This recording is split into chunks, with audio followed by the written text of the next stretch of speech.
ओम हर मानव के आंतरिक विकार को दूर कर समाज में शांति व्यवस्था करने वाले संपूर्ण परम ब्रह्म सदगुरु सर्वजोगेश्वर स्वामी ब्रह्मानंद जी तथा सांसारिक जीव प्राणी, सबसे पहले आप लोग जहाँ भी बैठे हैं वहीं से आसन ले लें और आसन लेने के बाद 1 मिनट के लिए हम लोग गुरु कीर्तन कर लेते हैं। उसके बाद प्रवचन का कार्य शुरू होगा। सभी लोग आप लोग आसन ले लें। गुरु नाम गुरु नाम गुरु नाम केवलम,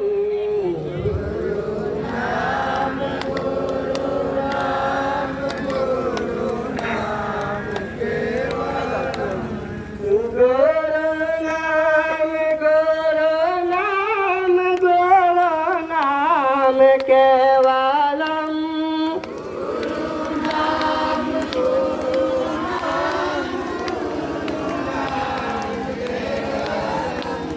गुरु नाम गुरु नाम गुरु नाम केवलम, गुरु नाम गुरु नाम गुरु नाम केवलम,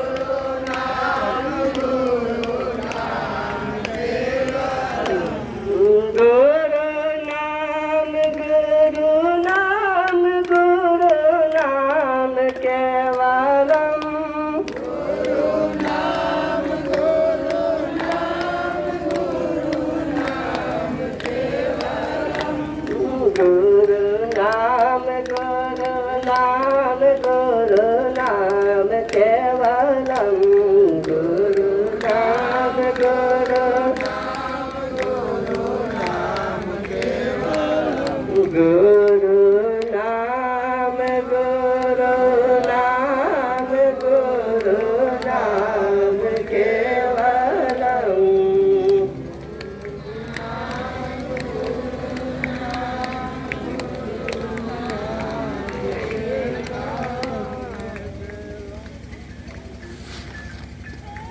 चार वेद 6 शास्त्र में लिखे है बातें दोए, दुख देते दुख होते है, सुख देते सुख होए। इस प्रकार संसार में हम जितने भी सांसारिक जीव प्राणी आए हैं, आनंद जी बैठ कर लो आप। कहाँ गए थे? इस प्रकार संसार में जितने भी हम सांसारिक जीव प्राणी आए हैं, नहीं रे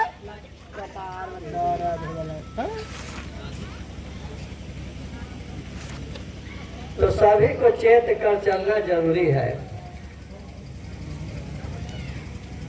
आज हम लोग सदगुरु सर्वजोगेश्वर स्वामी ब्रह्मानंद जी के अलौकिक जन्मदिन पर सभी लोग उपस्थित हुए हैं।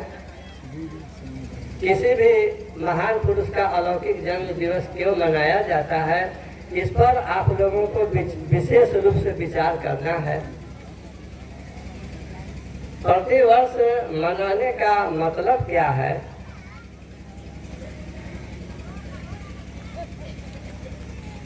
तो सरल भाषा में ही कहा जाएगा कि प्रतिवर्ष मनाने का यही मतलब है कि वो हमेशा हमें चेतावनी देते हैं और सतर्क करते हैं कि देखो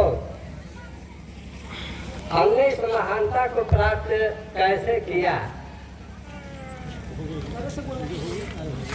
हमने महानता को प्राप्त कैसे किया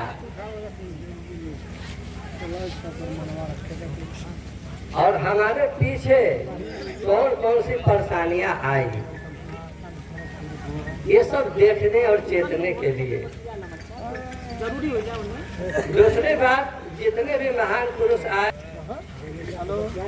शांति का मंत्र दे गए, सभी के शांति के लिए। चाहे उर्दू में बोले। धराधाम पर बहुत लोग आए, संत महापुरुष भक्त भगवान पीर पैगंबर औलिया इस्लाम बहुत इस धरती पर आए। समझाने की शैलियाँ अलग रही, भाषा अलग रहा, और सभी का लक्ष्य एक ही रहा कि हर लोग प्रभु परमात्मा की ओर चले, उस प्रभु शक्ति को प्राप्त करें। तो इस धराधाम पर सदगुरु सर्वदेश्वर स्वामी ब्रह्मानंद जी आए और वास्तविक चेतना दिए। ये प्रतिवर्ष इसीलिए मनाया जाता है कि आप लोग अपने अंदर समता का भाव लाकर शांति को प्राप्त करें, और उस शांति को प्राप्त करने के लिए जो शांति मंत्र दे चुके हैं, जो गुरु मंत्र दे चुके हैं, उस मंत्र को हृदय में रखकर ही आगे बढ़ सकते हैं। कहते हैं लोग कि संसार खराब हो गया है, तो बहुत ही संसार में दुख है। यही धरती है, यही आकाश है, यहीं पर सब कुछ है, और यहाँ पर हर कुछ है। उसी में से लेने वाले चाहे दुख ले ले या सुख ले ले, उनकी क्षमता की बात है।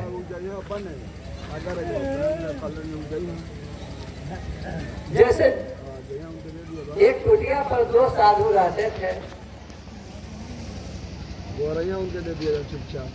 आप लोग शांति पूर्वक होकर इस बात पर विशेष रूप से ध्यान देंगे। सोच और खोज की बात मैं कर रहा हूँ कि दो साधु हैं और दोनों का सोच और खोज क्या है। तो एक कुटिया पर दो साधु रहते थे। एक बार की बात है, मौसम चेंज कर गया, बादल गड़गड़ाने लगा, आंधी तूफान विशेष रूप में आना शुरू हो गया। जो कुटिया का झोपड़ी था, एक तरफ का झोपड़ी उड़कर बहुत दूर चला गया। दोनों साधु गए थे देशाटन में घूमने के लिए। जब दोनों साधु वहां पर आते हैं कुटिया के पास, तो एक साधु कहते हैं, अरे ये सब क्या हो गया, हमारा कुटिया का एक पल्ला झोपड़ी वाला तो उधियाकर चला गया।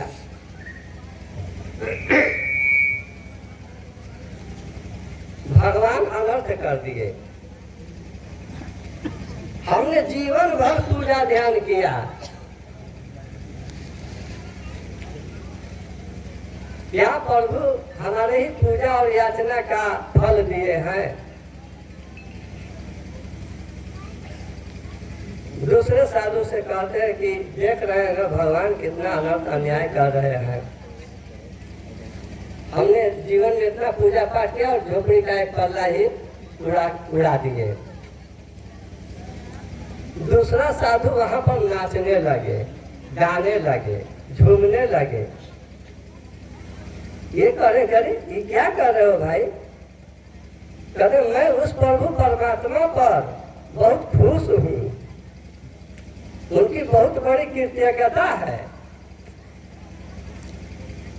इस आंधियों का, इस तूफानों का, इस हवाओं का क्या भरोसा। चाहा होता तो दोनों झोपड़ियों को उड़ा कर ले गया होता, लेकिन उनकी बहुत बड़ी कृपा है कि जो एक झोपड़ी को, एक पल्ला को बचा दिया। दोनों में दो सोच, एक नेगेटिव सोच और एक पॉजिटिव सोच, यानी एक नकारात्मक सोच और एक सकारात्मक सोच। नकारात्मक सोच जो होता है दुख पैदा करता है, दुख की ओर ले जाता है, और जो सकारात्मक सोच होता है वहां पर शांति मिलती है। जब रात को सोते हैं लोग तो पहला वाला जो साधु थे जो कह रहे थे कि भगवान अनर्थ कर दिए, रात भर उनकी नींद नहीं आई। रह रहकर बादले पर ताक रहे थे कि कहीं दूसरा भी न उठ जाए, पानी सब गिर रहा है कुटिया में, बहुत सामान गड़बड़ा जाएगा। लेकिन दूसरा वाला जो पॉजिटिव साधु थे, सकारात्मक सोच वाले, वो आनंद पूर्वक सोए हुए थे। ये साधु रह रहकर गुस्सा होते थे कि देखो इसको कोई परवाह नहीं है, कोई चिंता नहीं है किस तरह से जो है पड़ा हुआ है। सुबह जब हुई इस साधु जी कहे कि भाई तुम कैसा आदमी हो? कैसा मतलब इतना टिपिर टिपिर पानी पड़ रही थी, बादल चमक रहे थे, उसके बाद भी तुम बहुत गहरी नींद सोए।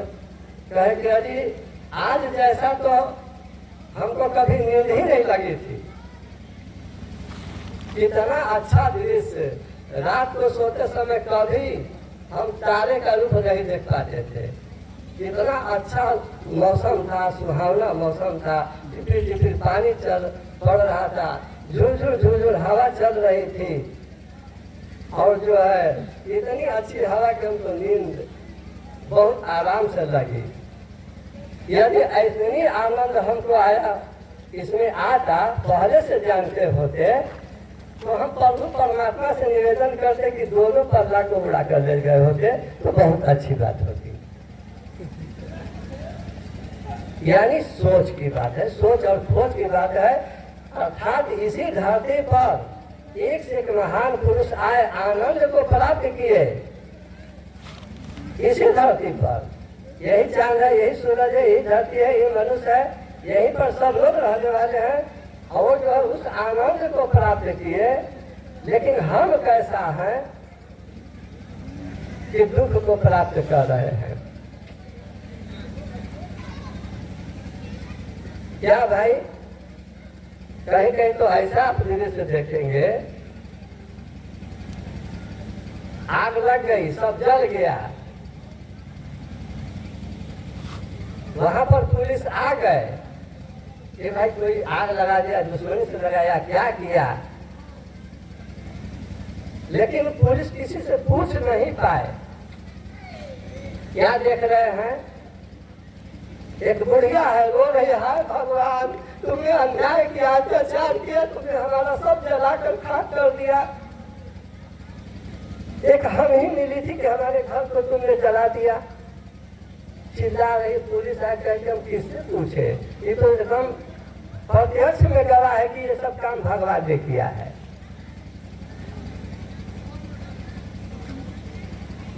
ये तो प्रत्यक्ष में अब किससे हम पूछेंगे कि भाई घर का कौन दुश्मन है, क्या है? तो साफ गवाह है। कितने आए थे लोग, सिपाही पुलिस जाते हैं थाना पर, क्या हुआ भाई? अरे घर जल गया, उसका कुछ रिपोर्ट लेकर आए हो? तो हाँ लेकर आए हैं। इस काम को कौन किया, कौन जलाया? तो वो कहा कि भगवान ने। भगवान ने? सब वहां पर अब दरोगा पुलिस जितने थे सब आवाज लेके भगवान ने, मतलब इसका कोई चश्मदीद गवाह?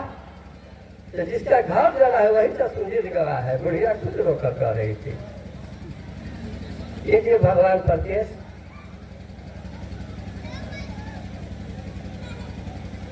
यानी यहाँ पर जो सोच है, आप अपने सोच को बदल देंगे, खोज को बदल देंगे, तो आपका जीवन महान बन जाएगा, निश्चित है महान बनेगा। कारण यह है कि हम लोग कह रहे हैं कि हम लोग स्वामी जी के भक्त हैं, स्वामी जी के उपदेश को पालन कर रहे हैं, लेकिन कितने लोग हैं कि उपदेश को पालन कर रहे हैं? यहाँ पर स्पष्ट रूप से बताया जा रहा है। हम लोग के सामने बहुत सा प्रश्न आता है, हम लोग के सामने बहुत सा प्रश्न आता है, आप लोग किसको मानते हैं? तो भाई हम लोग सदगुरु सर्वज्ञेश्वर स्वामी ब्रह्मानंद जी को। हाँ सुने एक आदमी में कुल जीवतिया व्रत पूजा पाठ कुछ छोड़वा दे जला देवी देवता के दान। हमने कहा कि वाह भाई, हमने कहा कि पढ़े लिखे हैं, कुछ ज्ञान वान है, कुछ जानकारी है आपको? प्राइमरी विद्यालय में जाएंगे तो पढ़ाएंगे कौआ क, खड़ुआ ख, गधवा ग, घड़िया भ पढ़ाएंगे। लेकिन जो कॉलेज में चला जाएगा उसको भी वही पढ़ाया जाता है, कौआ क, खड़ुआ क, गधवा ग वही पढ़ाया जाएगा तो फिर कॉलेज कहा जाएगा? अरे दिमाग का प्रयोग कीजिए। जितनी व्रत लगाया गया है बर्ताव को ठोस रखने के लिए, और जो बर्ताव में खुद आ गया, यानी थ्योरी से जब प्रैक्टिकल में आ गया, थ्योरी की क्या जरूरत है?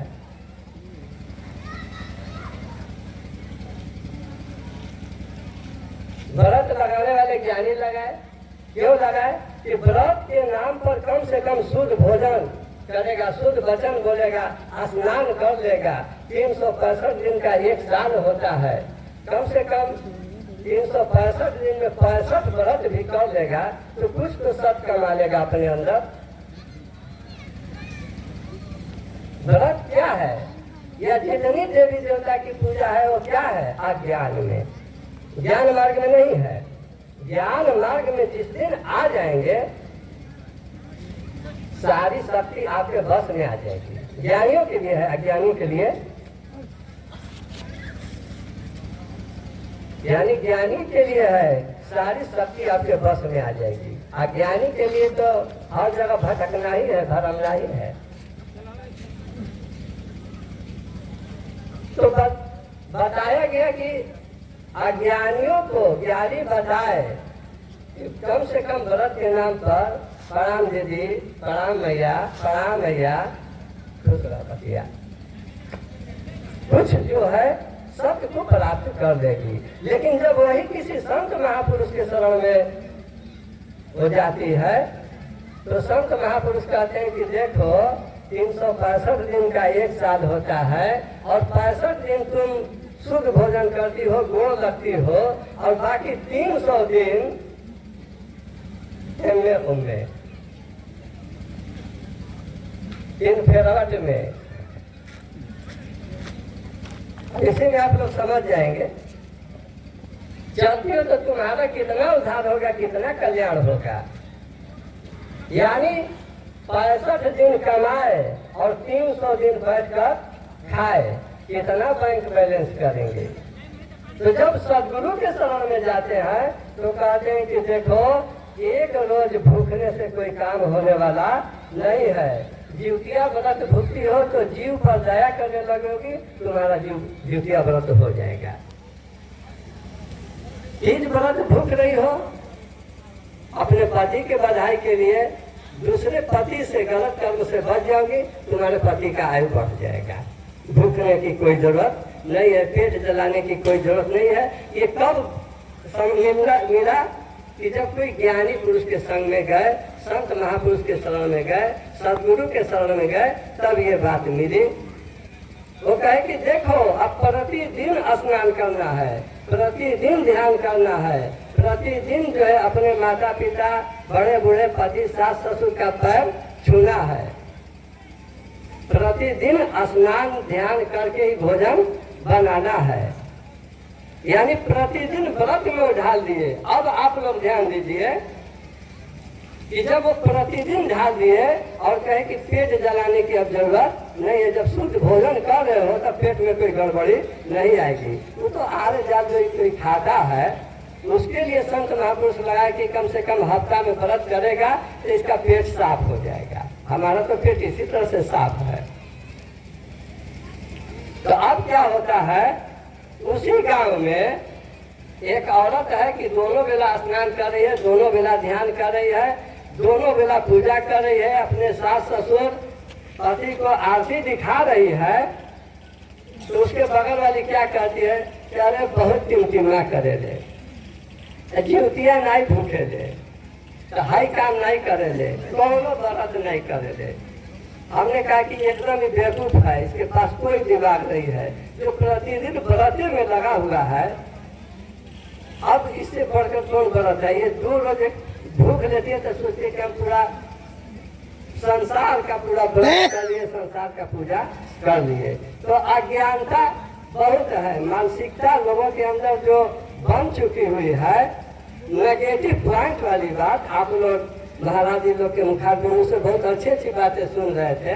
तो जो लोगों के अंदर नेगेटिव पॉइंट आ गई हुई है, वही जो है दुख की ओर ले जाता है। इसलिए विशेष क्या शेष बात पर ध्यान देना है। अंत में यही हमारा पद आता है कि कौन सुनो ज्यादा गुनो, राखो गुरु में ध्यान, अपने कर्म पर अडिग रहो, चलो सीना तान। यानी अपने कर्म पर अडिग रहिए, सीना तान कर चलिए। अच्छा सोचो, अच्छा कहो, अच्छा करो काम, सेवा में चित हरदम रहे, पहुंचो परम धाम। परम धाम पहुंचने का सरल सूत्र है। बहुत हम पूजा पाठ कर लेंगे या वंदना पढ़ लेंगे। हमारे यहाँ कुछ लोग आते हैं, कहते हैं कि महाराज जी हम प्रतिदिन पूजा 1-1 घंटा करते हैं। दुर्गा चालीसा, हनुमान चालीसा, शंकर चालीसा, कुछ चालीसा, एक चालीसा भी नहीं छोड़ते हैं। मंगल भवन मंगलहारी, ध्रुव दशरथ बिहारी, कर्पूरी गौरम करुणा अवतारम, संसार सारम भुजगम सहारम। महाराज जी मैं बहुत पढ़ता हूँ। हमने कहा कि वाह भाई, आप तो बड़ा महान है, हम लोग तो ये भी नहीं कर पाते हैं। यानी उनके अंदर मानसिकता बन गई है कि बहुत हम पढ़ लेंगे तो हम एकदम धर्मात्मा हो गए। और इधर सदगुरु का कथन है कि मेहनत से कमाओ, प्रेम से खाओ, प्रभु का गुण गाओ, सेवा में समय बिताओ, इसके आगे विशेष मत गाओ, नहीं तो फेल कर जाएगा तुम्हारा दाओ। मैं इतना ही कहकर इस समय के लिए अपनी वाणी पर विराम दे रहा हूँ। ओम सत्यम सत्यम सत्यम।